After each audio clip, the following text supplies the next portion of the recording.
په اسمان بیا تندریزې ورېځې ګرځي د غضب مټې کش کړې لنده ناستې د برېښنا له سپینې خولې ګلۍ ورېږي د شفق غېږ کې توده وینه جاري ده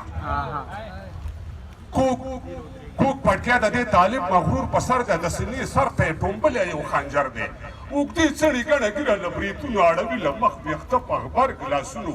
د یو ونې لاندې ناست په ملا راکوب دی او تر څنګ یې خیدول ویش کلشنکوب دی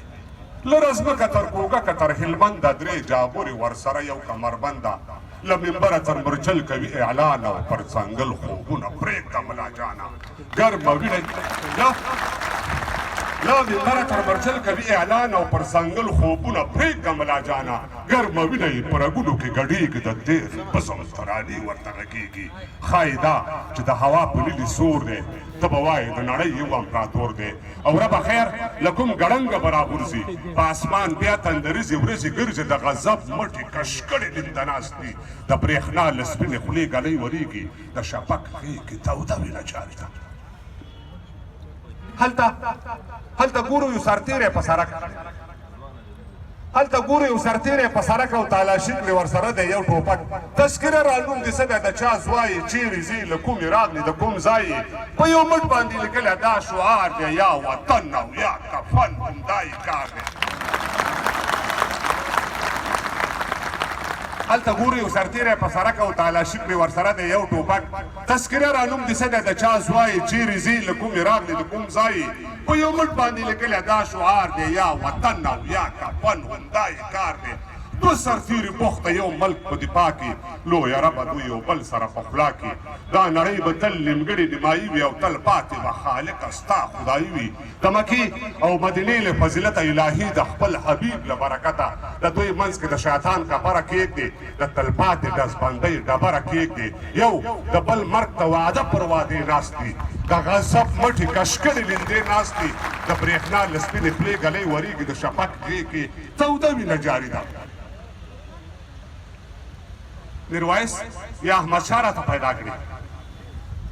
میرویس یا احمد شاه راته پیدا کړي مشکي عالم غوندې ملا راته پیدا کړي ولې دا زما پښتون ټبر او په څه باندې وژل کېږي لر او بار اوې دا زما د ارمانونو سترګې سرې دي که تر شا مې د منظور پښتون نارې دي اپرېدو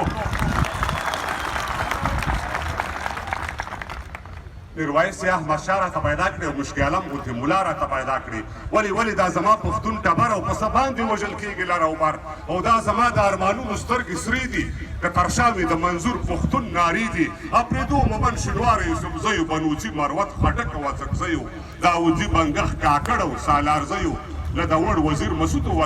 اڅکزیو یم ولاړ په خپلو مټو مالامال یم دبدبه مې د خوشحال دستر خوشحال یم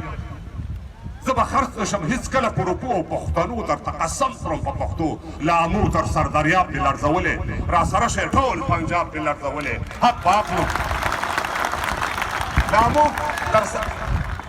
له امو تر سردریاب دې لړزولې راسره شئ ټول پنجاب دې لړزولې حق به اخلو که موسر له تنول ویږي د برېښنا له سپینې خولې ګلۍ ورېږي د شفق غېږ کې توده وینه جاري ده څوک د شپې تر نیمایي سندرې وایي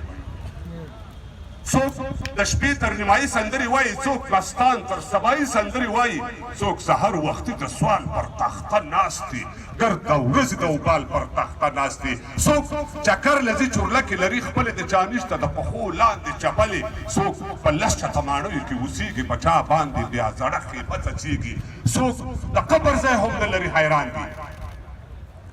څوک د قبر ځای هم نه لري حیران دي څوک د سل جریبه ځمکو خاوندان دي چا د خوښې او د شرنګ جامې اغوستي چا په خپلو وینو رنګ جامې اغوستي چا د سر ویښته شکولې بورې کونډې څوک له ډېرې عیاشۍ ګرځې بربنډې چې هر وخت راځې راځه وینه جاري ده د شفق غېږ کې توده وینه جاري ده په اسمان بیا تندریزې ورځې ګرځي د غضب مټې کشکش رنده ناست دي د برېښنا له سپینې خولې ګلۍ ورېږي د شفق غېږ کې توده وینه جاري ده له غوږ نه مو ډېره مننه